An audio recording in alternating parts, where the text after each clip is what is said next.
Alright guys, we're doing nachos on the Blackstone tonight. So I got my ground beef here, frying it up.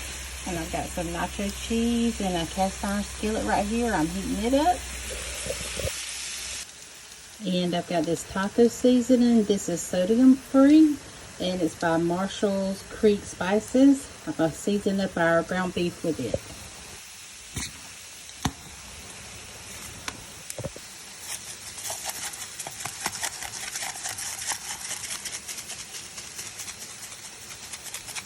So as I mentioned before, we do low sodium cooking in the house.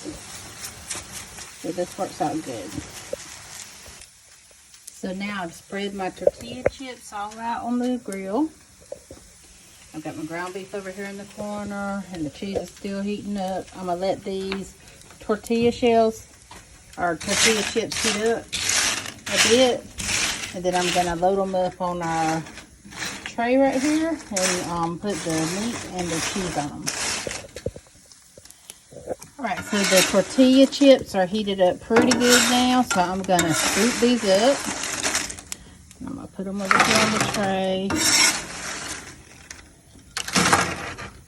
Just like this, and then I'm going to put ground beef on top, and I'm going to add the cheese, and then we'll have toppings, and we'll be ready to eat. Alright, I got it all on the tray. Just look at all that goodness. Yum. This was so freaking good.